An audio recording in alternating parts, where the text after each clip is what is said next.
Salut à tous, je voulais vous tourner mon bilan du mois de juin et je viens de me rendre compte que j'ai tout ça à vous présenter. Donc ça fait 16 bouquins et je pense que cette vidéo va durer des plombes. On va commencer tout de suite et on va pas trop tarder sur chaque livre. Je vais essayer d'aller au plus vite et d'être assez concise, enfin voilà. On va voir. Si cette vidéo dure vraiment trop longtemps, bah, je vous invite à prendre un café, un thé, des petits gâteaux, un sandwich, je ne sais pas à quelle heure vous voyez cette vidéo, mais préparez-vous pour rester un long moment avec moi. Allez, c'est parti. Donc c'est parti, j'ai organisé un petit peu cette vidéo. Je vais commencer euh, par les livres qui étaient, enfin par les romans qui étaient prévus que je lise. Et puis je continuerai avec les romans qui n'étaient pas prévus mais qui sont venus se rajouter à ce mois de juin. Ensuite les mangas, le seul comics que j'ai lu.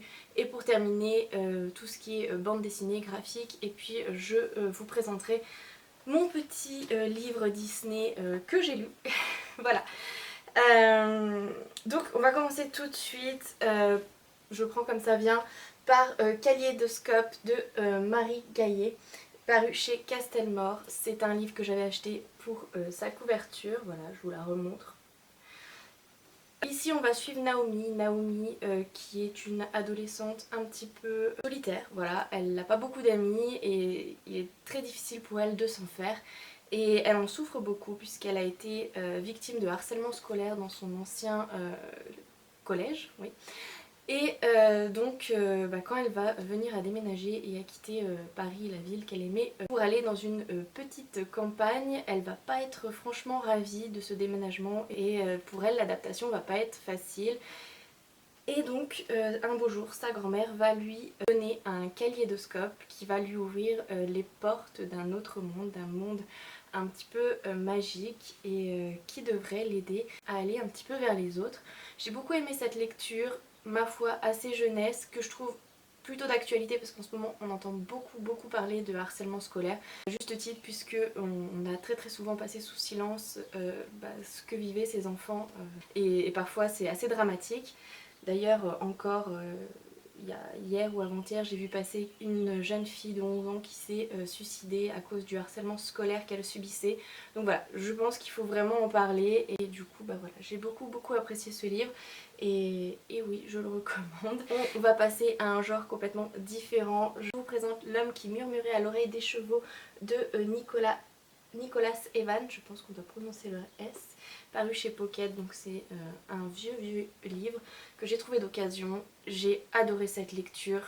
J'y suis allée un petit peu à reculons, c'était assez difficile parce que je suis une grande adepte du film, je suis amoureuse, je pense que ce film doit faire partie de mon top 3 des films préférés. Il y en a peu, je regarde pas beaucoup la télé, mais j'ai des gros coups de cœur filmographiques et celui-ci en fait partie.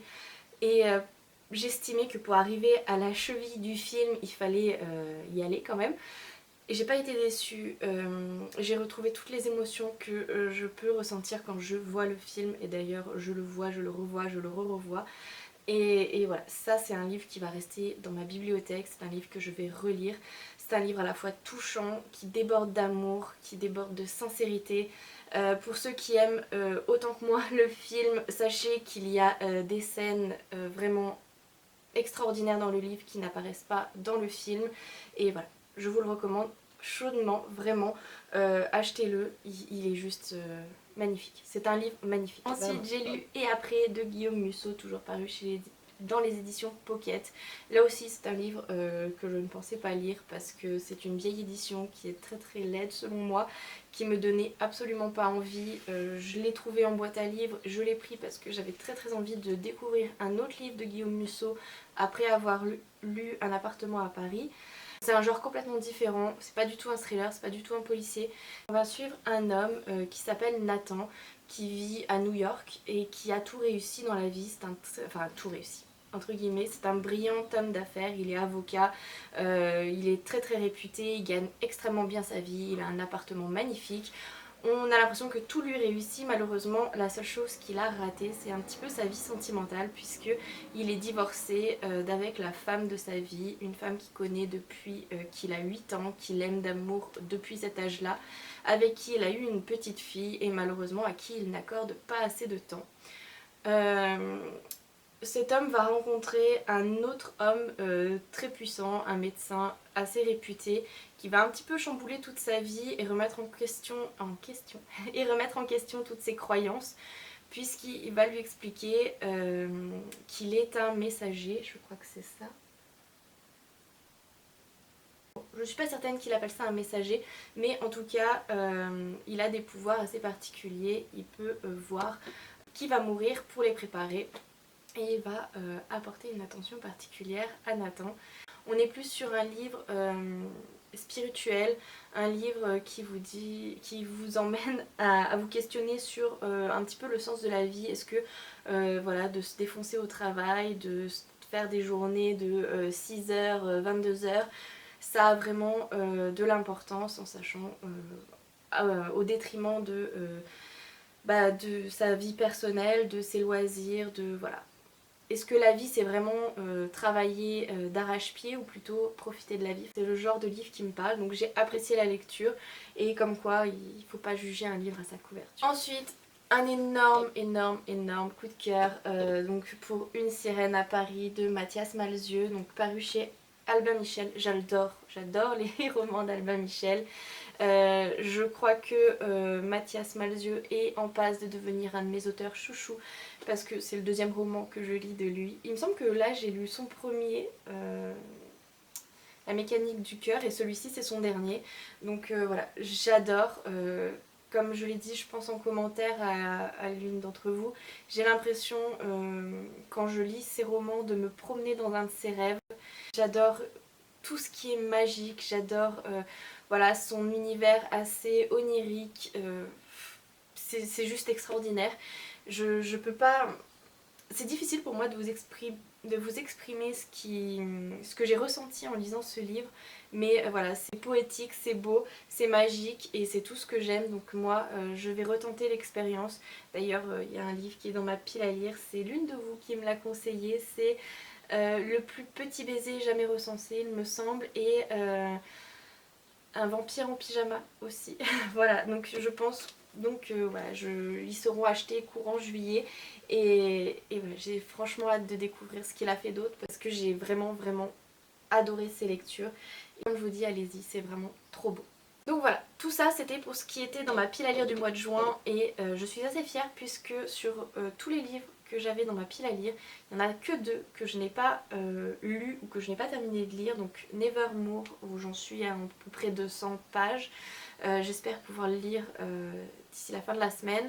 Ah, et le livre de Virginie Grimaldi que je n'ai pas eu le temps de lire, mais celui-là je le lirai là juillet-août, c'est sûr, je vais le lire, il faut que je m'y mette. Donc je suis plutôt fière parce que c'était pas gagné d'avance. Je vais vous montrer maintenant ce que j'ai rajouté à ma pile à lire. Donc je vais commencer par cela. Tout d'abord, voilà, il y avait celui-ci qui traînait dans ma pile à lire et je me suis dit que pour faire de la place, eh bien j'allais le lire. Donc le Quidditch à travers les âges, c'est de J.K. Rowling par Kenny Worthy-Wish. Je vous le mets comme ça. Ça sera plus facile. J'adore ce livre, je le trouve magnifique, la couleur est juste magnifique. C'est un petit livre qui complète ma collection de livres Harry Potter. Voilà. En soi, c'était simplement pour me dégager de la place ici. Voilà, je vous avais dit que j'avais des problèmes de place.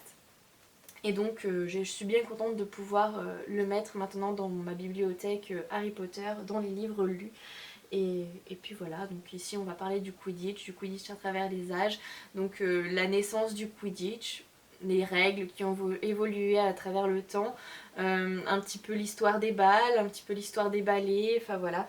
Il y a aussi une grosse partie sur les différentes équipes de Quidditch. C'est un livre qui complète notre savoir sur l'univers Harry Potter. Je vous dirai pas que ça m'a énormément plu parce que personnellement le Quidditch c'est pas quelque chose qui m'intéresse plus que ça. Mais voilà, en tant que collectionneuse entre guillemets, parce que je m'estime pas grosse collectionneuse, mais voilà, quand même, un petit peu.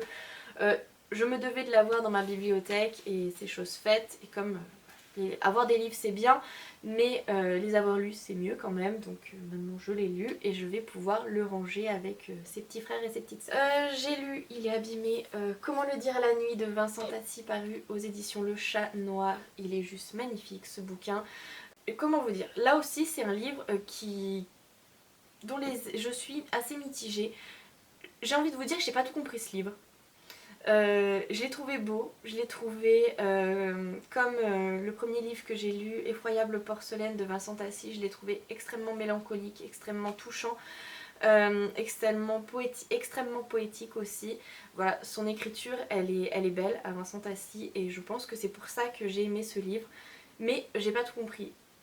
Voilà, on va se situer à différentes époques, on va suivre un vampire, c'est pas dit clairement mais il me semble que c'est un vampire, qui s'appelle Atalia, qui va transformer un jeune homme, un enfant en vampire, et elle va tomber amoureuse de cet enfant qu'elle a kidnappé entre guillemets, et elle va l'aimer tellement tellement fort qu'elle va le poursuivre à travers les années, les siècles, et nous on va suivre eh bien cette course folle entre Atalia et ma foi il y a quand même quelque chose qui les lie et qui est très très fort. C'est un livre qui est bouleversant, même si comme je vous dis je pense qu'il faudrait que je le relise parce que j'ai pas tout compris.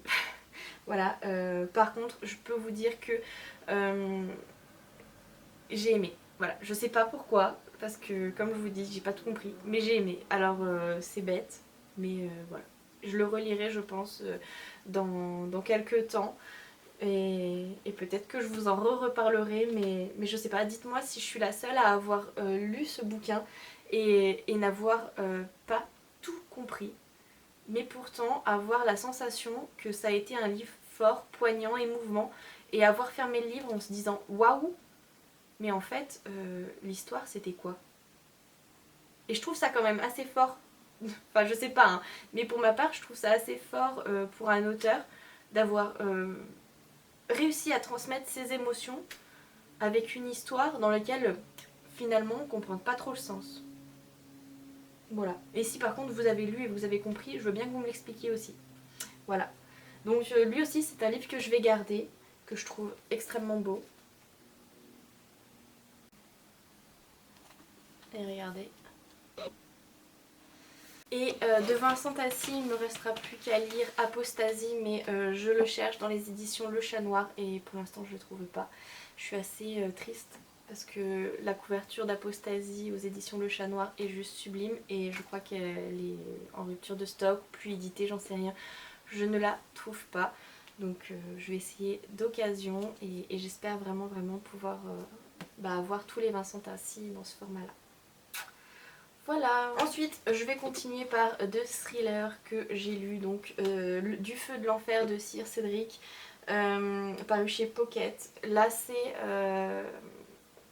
un livre que Piketty a adoré. Comme je vous dis, je vous l'ai expliqué, les thrillers, je les lis depuis environ 6 mois.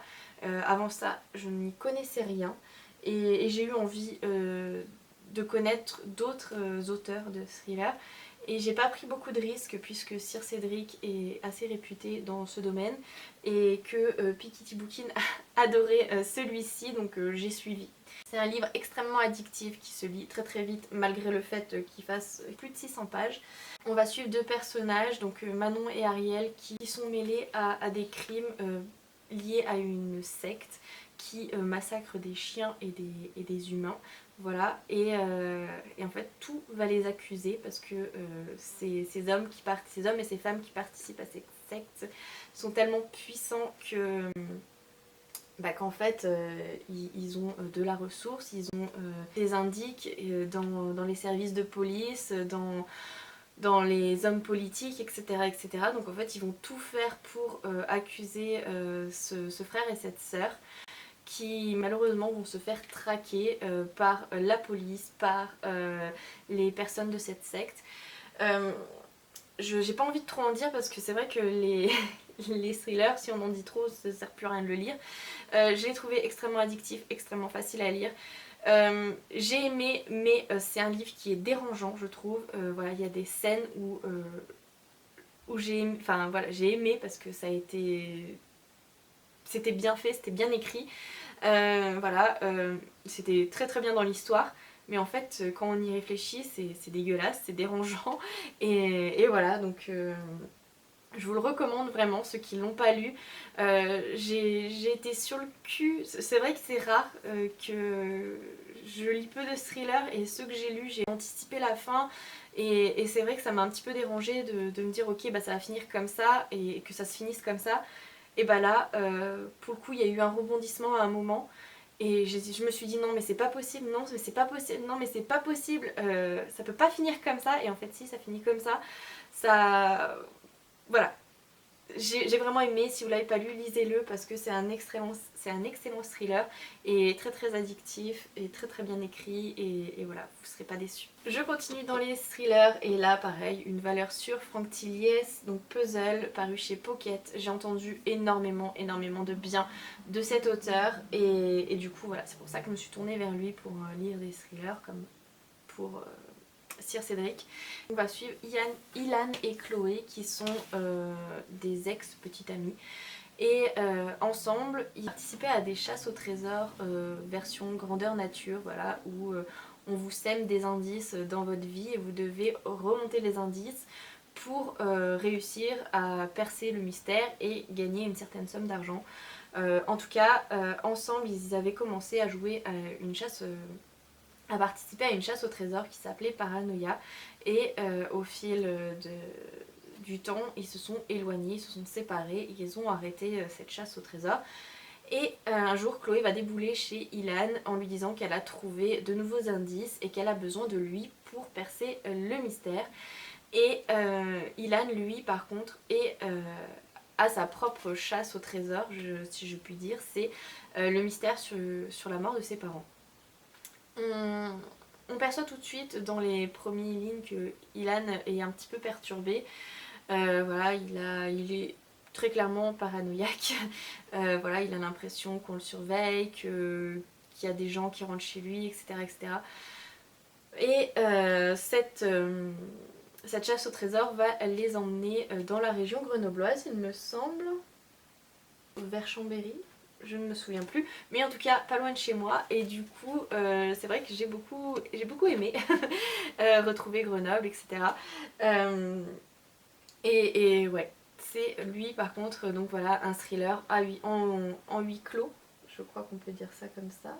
Oui c'est ça, c'est un thriller en huis clos que j'ai beaucoup aimé, un thriller psychologique qui du coup, je pense que comme je suis dans le soin, j'ai repéré certains petits indices semés dans les pages de ce livre qui m'a permis, avant la fin du livre, comme je vous l'ai dit tout à l'heure, de pouvoir dire ah bah ça va se passer comme ça, comme ça, comme ça.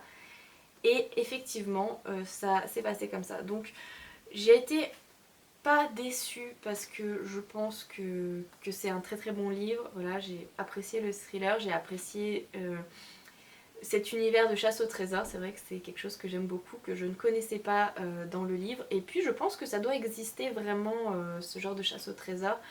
Donc j'ai vraiment apprécié ce concept. Je trouve que voilà, l'histoire est extrêmement bien ficelée. Je trouve que l'écriture est très très belle parce que honnêtement vous lisez 400 pages en une journée si vous le voulez, si vous avez le temps, parce que ça se lit tout seul, voilà. Mais j'ai été déçue de moi en fait. J'aurais pas dû chercher à comprendre et me laisser porter par l'histoire, voilà. Donc je pense que je réitérerai l'expérience Franck Tillier assez incessamment sous peu parce que j'ai vraiment beaucoup apprécié et voilà. Je vous recommande aussi, si vous n'avez pas lu Puzzle, si vous avez encore pas lu du Franck Tillier, et ben allez-y parce que vous ne serez pas déçus. Mais bon, je vous apprends rien parce que moi-même je me suis laissée guider par les avis des autres booktubeuses pour choisir mes livres. Donc je pense que c'est des livres que vous avez soit déjà lus, soit déjà mis dans votre pile à lire. Donc voilà, si vous n'avez pas encore sauté le pas, je vous y invite fortement.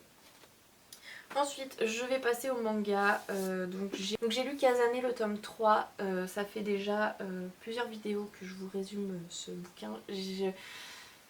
J'en vois plus trop la peine parce que je vous fais à chaque fois le même résumé, le résumé du premier, parce que si vous n'avez pas lu le premier, je veux pas vous spoiler les autres. Donc je vais le refaire une dernière fois et puis après je pense que je vous les présenterai juste.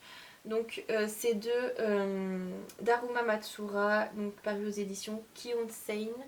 Là on va suivre donc Kazane qui est une femme maintenant, qui a reçu en héritage à la mort de sa maman un rouge à lèvres qui a un don plutôt particulier puisque quand elle va embrasser quelqu'un en portant ce rouge à lèvres, elle va pouvoir lui voler son visage. Je rappelle que Kazane est une femme à l'heure actuelle, dans ce tome 3, est une femme très très laide qui rêve de devenir actrice comme sa maman.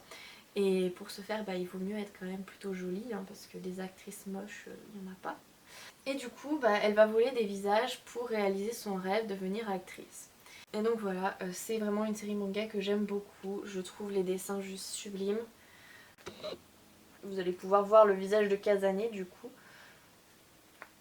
Voilà, ce manga est juste sublime. Je commence à en avoir du coup, là ça sera le troisième qui se mettra dans ma bibliothèque et j'avoue que les uns à côté des autres, ils sont vraiment très très beaux. Mon problème avec cette série de mangas, c'est qu'ils sont difficiles à trouver, mis à part chez Momi Manga ou sur Amazon, j'ai du mal à les trouver. Voilà, la Fnac les fait pas, Gilbert Joseph les fait pas. Et donc voilà, j'ai beaucoup de mal à trouver toute la série. J'ai le tome 5 et 6 qui m'attendent, que j'avais réussi à trouver en convention. Mais voilà, il me manque le tome 4 et je pense que je vais devoir le commander sur Amazon. J'aime pas faire ça, mais voilà, j'ai pas vraiment d'autre solution. Donc voilà pour celui-ci. On continue dans les bandes dessinées et j'ai lu les notes de Boulet. Donc lui c'est le tome 4, Songe et mensonge. J'ai adoré. Vraiment, si vous ne connaissez pas, moi je ne connaissais pas et je suis tombée dessus par hasard au festival de la BD. Ils étaient d'occasion parce que neuf ils coûtent aussi 15 €. Je trouve que c'est très très cher. Du coup là je l'ai payé 9 € quelque chose. Et j'ai vraiment pas été déçue. Donc pour ceux qui ne le savent pas, Boulet est un blogueur à la base qui parle de faits de société avec beaucoup d'humour et d'autodérision.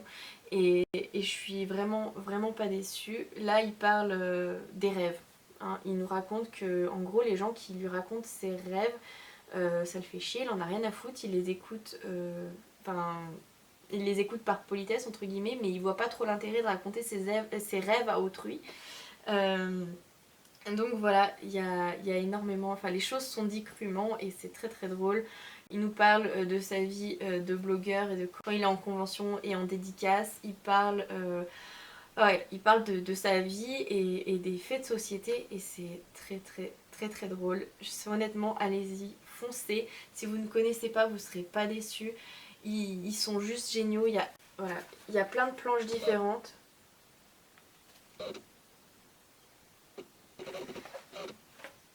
Je vais vous montrer plusieurs...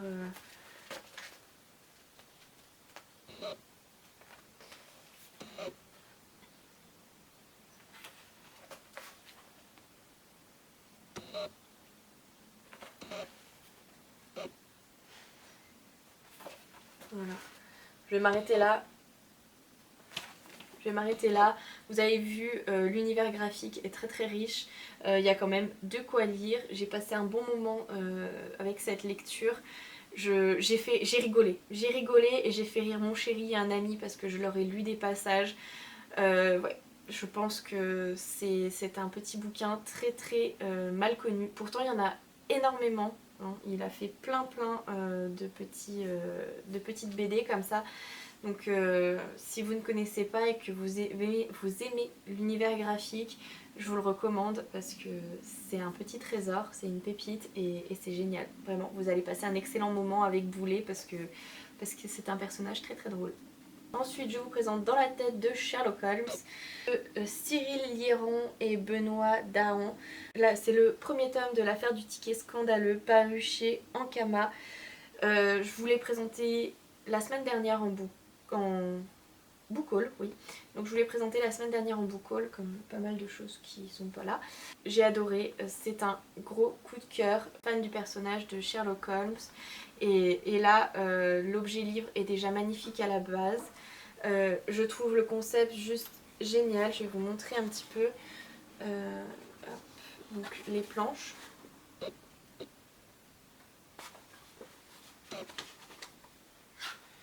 Je vais essayer de cadrer mieux que la dernière fois.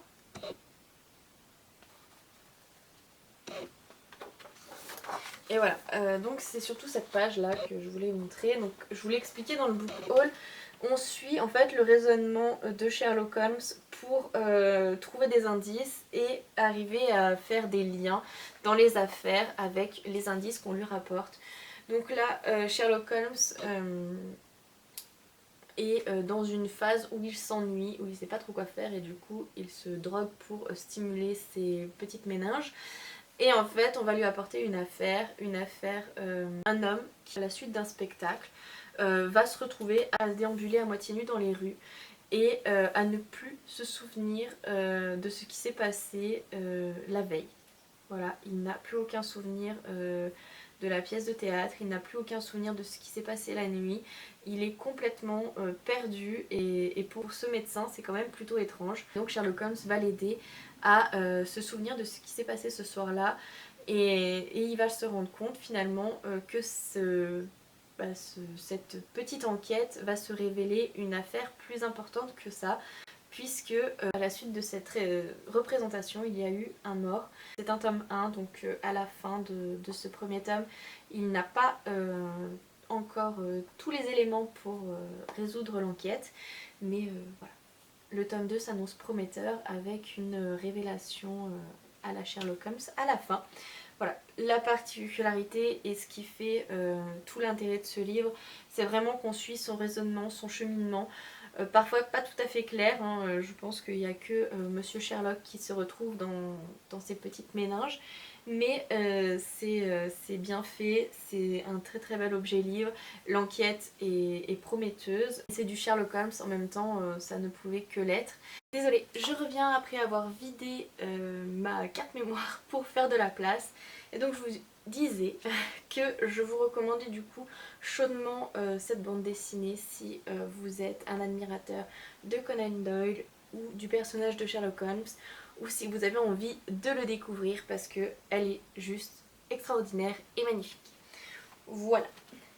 Oui, parce que pour les graphiques, d'être beau, ça compte. Ensuite, je voulais vous présenter mon petit album du mois. Donc c'est Le Souffleur de rêve de Bernard Villot et Thibaut Prugne, paru chez Gauthier Langros. Pardon. Voilà, je vous montre la couverture qui est juste splendide. Ici, on va voyager à Venise dans les ateliers des souffleurs de verre et on va suivre un personnage qui est apprenti dans une soufflerie et malheureusement va avoir un accident, se faire renvoyer de l'atelier et donc il va s'introduire la nuit dans les différents ateliers de Venise pour souffler. Sauf que sa petite particularité à lui, c'est qu'il ne va pas souffler le verre de la même façon, il va avoir une technique qui va lui permettre de souffler des petites bulles comme ça et de souffler des rêves aux enfants qui lui demandent. Et en plus on peut commander son rêve, donc si vous voulez rêver, je sais pas, d'aventure au milieu des dinosaures, eh bien vous pouvez lui commander un rêve comme ça, ou si vous voulez rêver que vous êtes une princesse, vous pouvez lui passer une commande et il vous soufflera des rêves de princesse, ce qui est plutôt assez magique et extraordinaire je trouve. Donc c'est un bouquin juste magnifique. Voilà.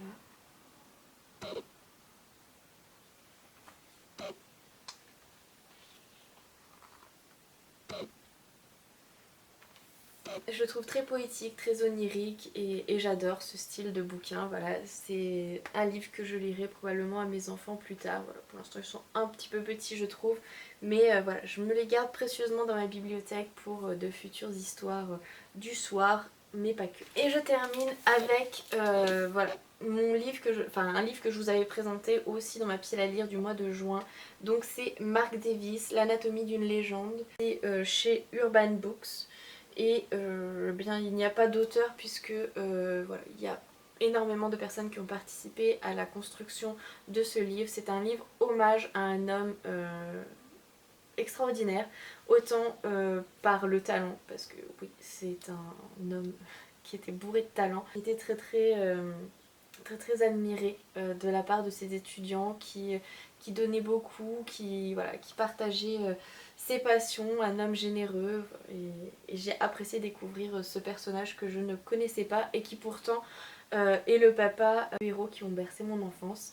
Et voilà, j'ai été vraiment très heureuse de lire ce livre. Je pense que tous les amoureux de Disney qui, comme moi, ont une collection Disney, parce que bon, je commence à accumuler quelques livres, mais j'estime pas avoir la plus grosse collection de livres Disney. Mais je pense que voilà, les collectionneurs Disney doivent l'avoir dans sa bibliothèque. Et si vous êtes passionné d'art, si vous avez fait des études de dessin, je pense que vous devez connaître Mark Davis bien mieux que moi. Parce que apparemment c'est un peu un as dans son domaine. Je vais vous montrer certains de ses croquis.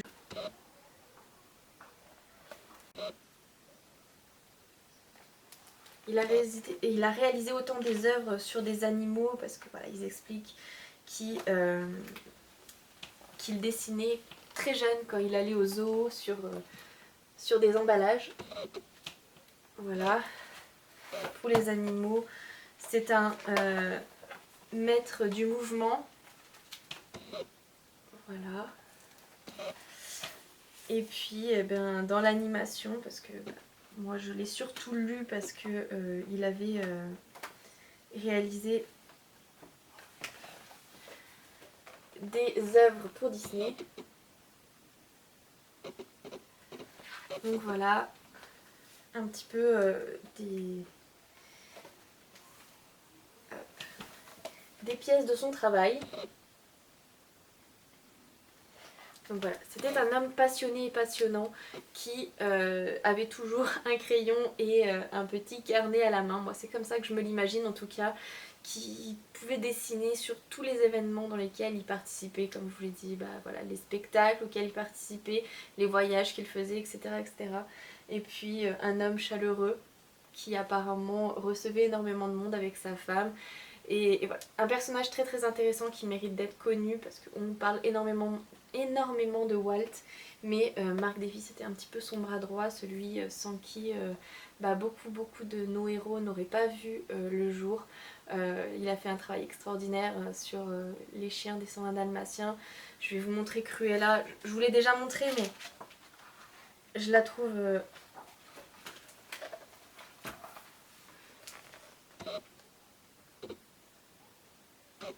je la trouve juste très belle, tellement bien réalisée, enfin voilà. J'ai adoré et j'ai hâte de pouvoir le mettre dans ma petite bibliothèque. Voilà, et là ça en est tout pour ce gros point lecture. J'espère que cette vidéo ne durera pas trop longtemps. J'ai essayé d'être le plus bref possible sur tous les bouquins que je vous ai présentés, mais en essayant de vous les présenter quand même, hein. Je pouvais pas juste vous les montrer et passer au suivant. Voilà, j'avais envie de vous dire un petit peu pourquoi j'avais apprécié ces lectures. Enfin voilà, j'avais envie de faire ça correctement, même si il y a énormément de livres et qu'il fallait aller quand même assez vite. N'hésitez pas à me mettre en barre d'infos ce que vous avez lu, ce que vous êtes en train de lire, ça m'intéresse toujours. Ceux qui me plaisent finissent dans mon panier et finissent par être achetés, oui, parce que je suis un petit peu acheteuse compulsive, mais c'est pas grave, je me soigne, ou pas d'ailleurs. Mais bon, sur ce, je vous dis à très bientôt, je vous souhaite une bonne fin de journée, un bon week-end. Salut!